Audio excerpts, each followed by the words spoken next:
Legacy Foundation is Lake County's community foundation. For over 30 years, we've partnered with donors and nonprofits, focusing on youth development, the arts, the environment, health, literacy, and other causes that matter to you. We're committed to Lake County forever. First Things First Porter County is dedicated to supporting families, healthy beginnings, and quality early learning, ensuring every Porter County baby is born prepared for a strong start in life. Learn more at firstthingspc.org. I have a very strong connection to other students. Everyone makes an effort to help each other. I'll remember the feeling of being here, the feeling that I was a part of a family.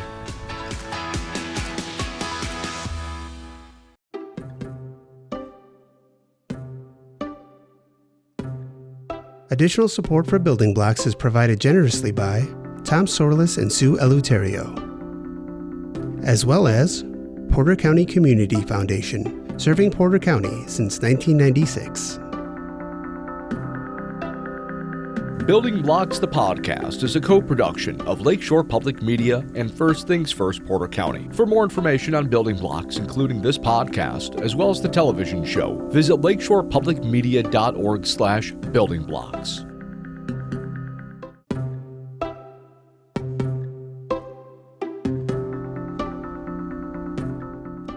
Hi, I'm Mary Jane Eisenhower, and I'm here today with Heather Hahn-Sullivan, Executive Director of the Dunes Learning Center. Welcome to Building Blocks. Heather, hi, how are you? I'm great. How are you, Mary Jane? Just wonderful. Thanks for being here with us. I want to talk to you today about your work with the Dunes Learning Center, and I was reminded of a quote by John Muir, which I understand is the father of the National Park System. And he said, of all the paths you take in life, make sure that a few of them are in dirt. I love that. Tell us about your work and how you work in the dirt. Sure. So Dunes Learning Center, we're the education partner of Indiana Dunes National Park. So we're an independent nonprofit, but located inside the national park. And a lot of our work takes place inside the national park. We're always trying to get kids and adults into the park. We also do a lot of outreach work in local communities, schools, and other public park or other public lands. And so we always want kids and adults to appreciate those natural spaces and get to know them and feel a sense of place and ownership for those natural spaces. We are so fortunate to live in an area that has access to those resources. Tell us kind of the space that is the national park in Northwest Indiana. Sure. So Indiana Dunes, the national park, is what they say is one of the first urban national parks. So when the national parks system was created, it was for these big Western parks like Yellowstone and Yosemite, and having a park close to a city like Chicago, a park that's accessible by train, this was completely novel. So there were actually efforts to make it a national park before World War I. And so it was supposed to be called Sand Dunes National Park. Unfortunately, with the war, that didn't happen. And so it didn't become a national park until 1966, when it was created as Indiana Dunes National Lakeshore.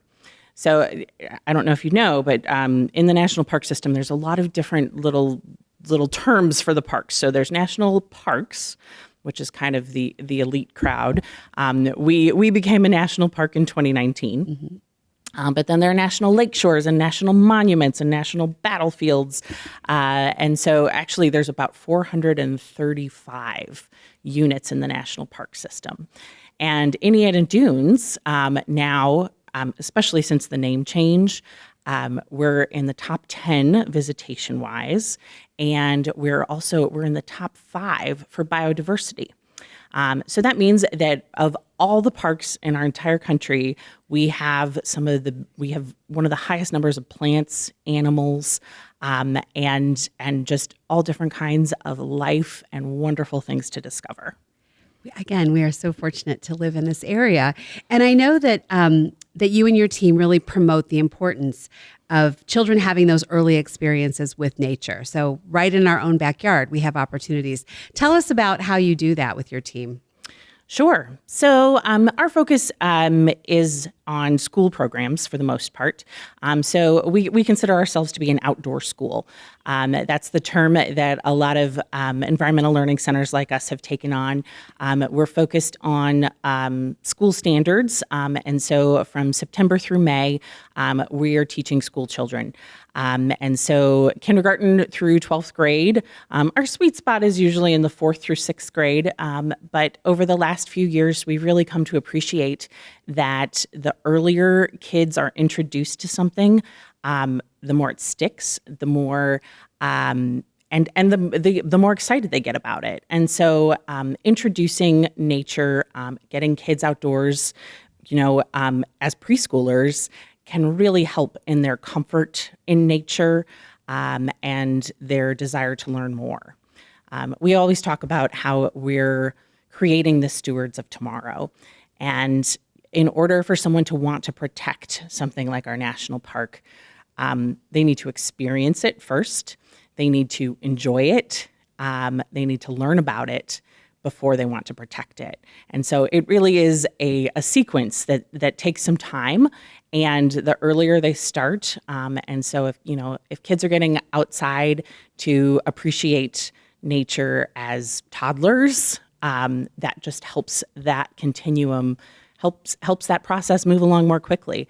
It gets kids excited about learning about nature and gets them further along that path of wanting to protect these public spaces that so many of us hold dear. So you must have had some experiences in your early childhood that brings you to this point right now. How did you land in this role that you have at the Dunes Learning Center? Sure. So I grew up going to national parks. My family, we did a lot of camping and went to so many different places. And that was something that I really loved.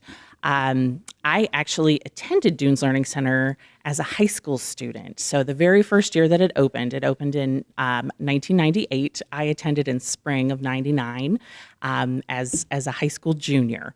And so my environmental science class came, we did a river study, I got to sleep in the cabins, and I forgot about that experience. I didn't really remember it until I came back after I graduated from college as an intern. So I was an intern for 2 summers, and so I really consider Dunes Learning Center to be the place where I got my start in environmental education. And so after that, I stuck with environmental nonprofits, moved around different cities, worked at different nature centers and natural history museums, but then came back home to Northwest Indiana and back to Dunes Learning Center. That's fantastic. Lucky us that you're here. You mentioned environmental education, and that may be a new concept for so many. What do you mean when you say environmental education? So environmental education, it's helping people to learn about their environment and develop skills and expertise to address challenges, and it inspires them to take action. And so learning about your environment and then and then taking action to protect it, that's kind of all tied in together in what environmental education is. So there's so many different things that we teach in our programs. And we do it in a way that kids enjoy. Social emotional learning is something that we tie into all of our programs. It can't just be facts all the time. It has to be done in a way that kids are excited about. And so most of our lessons are taught outside. We talk about nature's classroom, and we have the whole national park to work with. So there are a couple of particular spaces around our campus and in the national park where we know where to stop. This is a great place to look for salamanders, or if you're interested in some of the edible plants, here's another good spot. And so, all of these places are things that we can tie together in our experiences and what we're doing to make sure that a lesson that we're teaching, first of all, meets the state standards, meets the teacher's goals, but helps a kid to really connect with the place and connect it to their own lives. If they don't connect it to their own lives, then what's the point? And that's learning. That's learning. That's Exactly. how we learn. Can you think of an example of where you really saw a child, the light bulb go on, where they really made connections with the environment and what they were learning in their personal life? Sure. Well, so many kids today, a lot of kids in our region haven't been to Lake Michigan. And so we do the Coles Bog hike, where you start in the wetland, you hike through the eastern deciduous forest and the oak savanna, you get to the top of the dune and you have that first view of Lake Michigan. And so many times kids say, "Oh my gosh, did you hike us all the way to the ocean?" And that experience, it's funny, that's kind of our joke amongst the staff, because all of us have had that experience with kids. And some of them are local kids, some of them are from Gary, East Chicago, even Chesterton, where we're located, and kids just don't have those outdoor experiences. So the statistic that is often cited, kids spend less than 7 minutes a day outdoors in unstructured play. That makes my heart stop, actually. So, I mean, they might be outside, they might be doing soccer practice, they might be waiting for the bus, but outdoors in unstructured play. And kind of the flip side of that is that they're spending close to 7 hours a day on a screen. And so we've all seen it, that childhood has moved indoors. And so, kids are focused on devices, they're focused on TV, computers, their tablets, schools are moving so many lessons that way.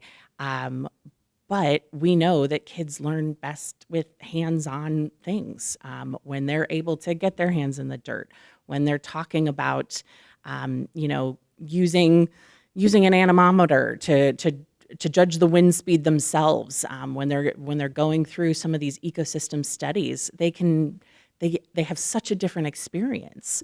And so, trading screen time for green time, that's one of our little catchphrases. But it's a great way to really help kids experience nature, because so many of them have never gone outside to catch fireflies. They've never splashed around in a creek. They just don't do that so much anymore. So getting kids to experience something like that is one of our biggest goals. Just playing outdoors. One of the quotes that we cite is that, one of the best way to protect the environment is just to get a kid outdoors. Get them outdoors, let them experience it and enjoy it and have fun. And we know, right, learning can happen anywhere. And so you talk about the environmental education, your outdoor school, and in early education, we also focus on the learning that happens in everyday moments, that learning that happens in the grocery store, driving in the car, but also taking a walk and being outside with your loved ones. How do you know when a visitor or a child or somebody who's come to the national parks and is in your programming, or just that you see out on the trails, how do you know when they're learning something? It's all the time. I would say, you see a kid's eyes light up when you roll over a log and find a salamander or a pill bug. And even just seeing something that they've never seen before. And so many times, and it doesn't have to be, you don't have to identify it. And and this is something that we try to tell parents or teachers, the experience is enough. It doesn't have to be, or we're going to identify this insect and we're going to determine what order it is. And that's okay. Just knowing, like, this is a place to find biodiversity and looking and saying, oh, we've got 6 different kinds of bugs here. That's great. Versus, oh, we only have one kind. And so just having more biodiversity, we know that that's good. And so learning something like that of, like, we love to see when there are so many different kinds of things. Another thing we do is just, listening to the birds in the trees. How many different bird calls can you hear? You don't have to identify them. You don't have to find them. I'm terrible at identifying bird song. But just count count the number. And that's something then, that there's so many different kinds, and that's usually indicative of a healthy environment. That's I get goosebumps when I think about that. We just know how important that exposure is. The benefits to being outside are just countless. You can't quantify them. They're just so important. The environment that a child is exposed to in their first 1,000 days, and that's really the focus of building blocks. The environment really is one of those critical building blocks, and that has a lasting impact on their health, their learning, their behavior. The Dunes Learning Center recently received a collaboration challenge grant from First Things First Porter County. What compelled you and your team to apply for that grant? Sure. So, as I said earlier, we have lots of programs for elementary, middle school, and high school. And that continuum and being able to move folks from one program to the next is so important. And we wanted to start even earlier. We've started a family nature club, which is a great way for parents and kids to get outside together. And so this grant is to support our work with the Duneland Family YMCA and the Trojan Early Learning Center. So we'll be working with preschoolers to get them outdoors and help them to just enjoy. At that age, it's just exposure. And we know from experience that not every teacher is comfortable taking kids outdoors. Mm-hmm. And so just helping teachers and preschool teachers and parents to feel comfortable and knowing, again, you don't have to know the name of the bug or the name of the bird. It's just observation, comfort, and helping kids to really appreciate what is around them. So what might some of those activities for the littlest ones, what might that look like? Sure. So we do a lot of counting numbers, those sorts of things. And so, I was going to bring some leaves and I forgot. But we do a lot of kind of scavenger hunt things. So right now is a great time to do leaves, but can you find a yellow leaf? Can you find a red leaf? Can you find a crunchy leaf? Can you find a leaf that's bigger than your hand? Can you find a leaf that's teeny tiny? So, being able to do contrasts, doing colors, and then you can use those to make a crayon rubbing or something like that. So it's just little activities, but those are things that kids remember, and they're easy to do wherever you are. So you don't always have to go to a national park to appreciate nature. Mm-hmm. I think that's another really important lesson, is that nature is everywhere. And so it can be your yard, it can be the park down the street, it can be any kind of natural area, or just, the tree on the sidewalk. And that's fine. And that's okay. And so even just noticing it and appreciating it is enough. And that's something that helps to move kids along the path towards, wanting to preserve and protect public lands. You mentioned earlier that you really have integrated this idea of social and emotional learning and social emotional development into the work that you do. Tell us about that and the benefits of bringing that into the work. Sure. So we've found that really focusing on how kids learn makes such a difference. When kids get outdoors, it's so different for so many of them. In a classroom, kids can be, they have to sit and hold still and not bang their feet and not, move around too much because they're distracting other kids. But when you're outside, that's okay. You can do more of that. And having instructors who are attuned to some of those things and thinking about how do we work together? How do we collaborate? How do we use our creativity and looking at ways to, to bring a group together to talk about something or to learn something or to work together to accomplish a goal. Those are all those skills that kids need and are so important today and will be in the future. So besides just learning about the environment or learning to identify, oh, this is an oak tree or something, this is the importance of this species to this ecosystem. But learning to work together with their classmates to accomplish a goal, that's even more important. Mm-hmm. I'm reminded, in early education and early childhood development, we talk about relationships and just how important that is. Thinking about the relationships that you had in your maybe first 1,000 days, you probably didn't know that they were happening. Can you point to a relationship, an individual that was just crazy, madly in love with you, that really kind of shaped who you are today? I would say my mom. I mean, my mom was a first grade teacher before she had me and my sisters, and she made such a difference, and we had so many activities that we did, so many things that we did as a family, and that was something that just has left such an impression and really impacts, really influences how I am as a mother. Of course, yeah. And so that idea of having that relationship with an individual, and just they say it takes just one person madly crazy in love with you. And I feel like that's some of the work that you're trying to promote for our youngest, to just have them fall in love with nature. Yes. And what is your dream? What is your hope for then these children who are now 2 and 3 years old, out in the parks or out in their backyards, in their home environment, their neighborhoods? What is your dream for them as they grow up?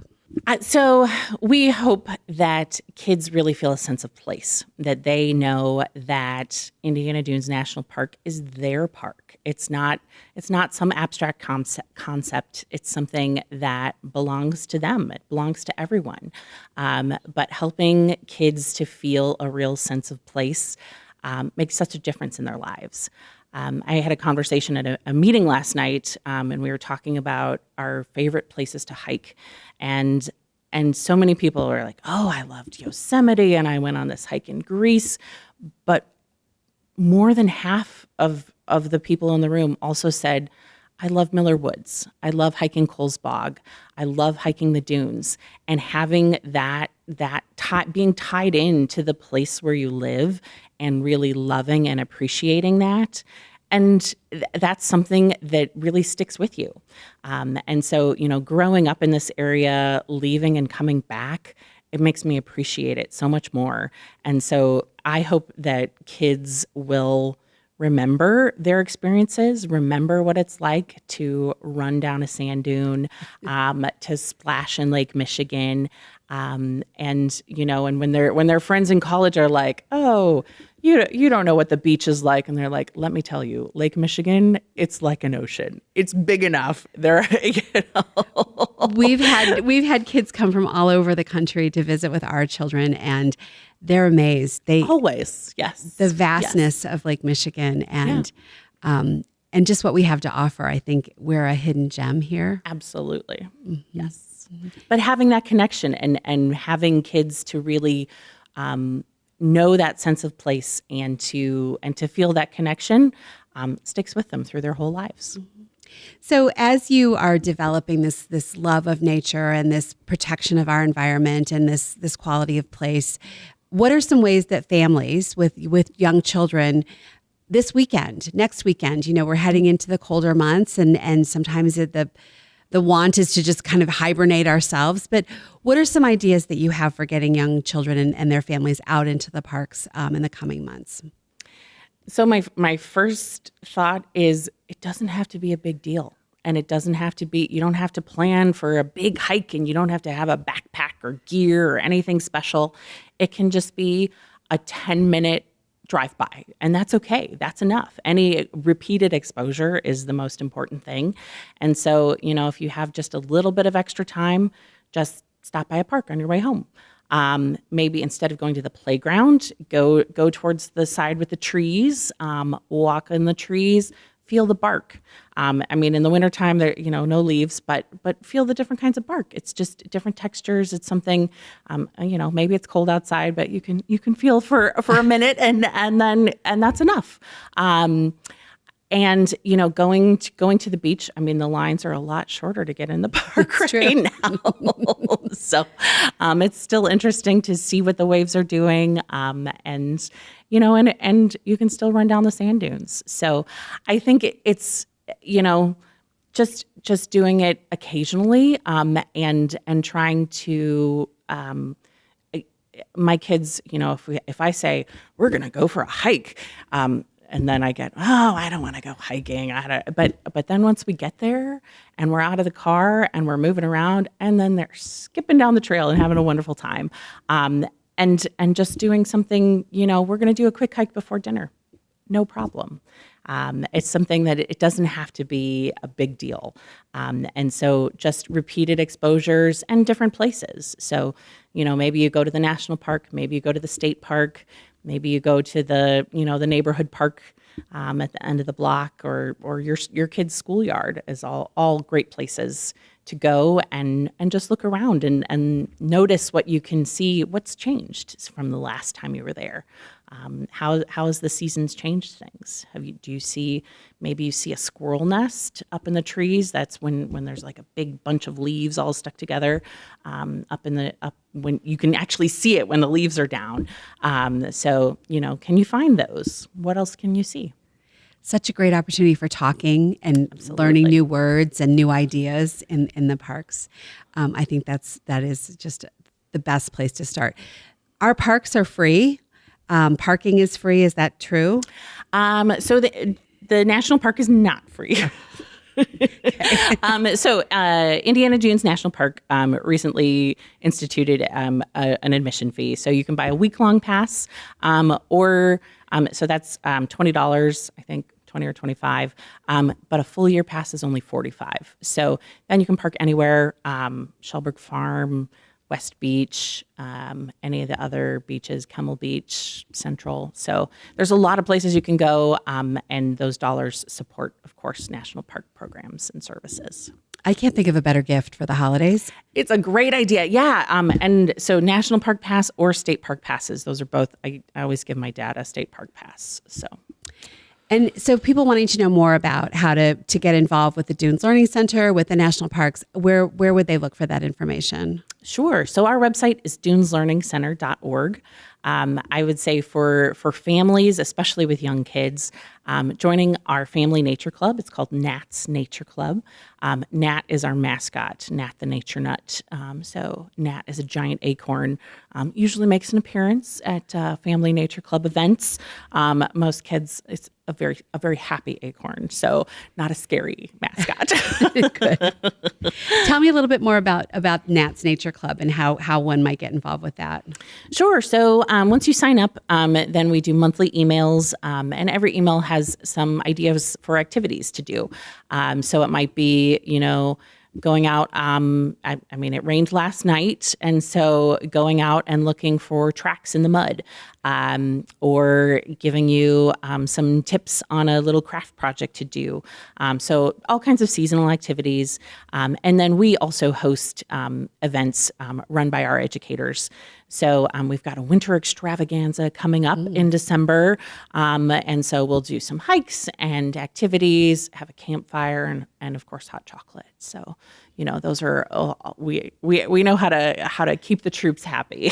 I love it. And just a nice, easy way for families to learn more about the work and to promote the outdoor school, as it were. Yes. Is there anything else that you want to tell us about the Dunes Learning Center?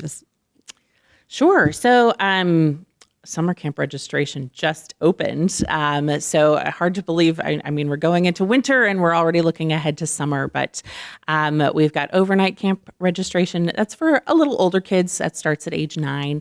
But our day camps, we go down to age 5 for day camps. So we have lots of day camp opportunities. So that'll open in January. But there's all kinds of ways to get involved and attend a community event, family program, something like that, for for everyone. That's wonderful. Thank you so much, Heather, for your time. And we really look forward to getting out onto the trails and into the park. Wonderful. Thanks. Legacy Foundation is Lake County's community foundation. For over 30 years, we've partnered with donors and nonprofits, focusing on youth development, the arts, the environment, health, literacy, and other causes that matter to you. We're committed to Lake County forever. First Things First Porter County is dedicated to supporting families, healthy beginnings, and quality early learning, ensuring every Porter County baby is born prepared for a strong start in life. Learn more at firstthingspc.org. I have a very strong connection to other students.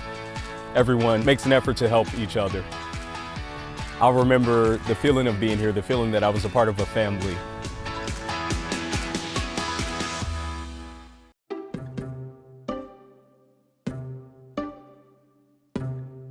Additional support for Building Blocks is provided generously by Tom Sorlis and Sue Eleuterio, as well as Porter County Community Foundation, serving Porter County since 1996. Building Blocks the Podcast is a co-production of Lakeshore Public Media and First Things First Porter County. For more information on Building Blocks, including this podcast, as well as the television show, visit lakeshorepublicmedia.org/buildingblocks.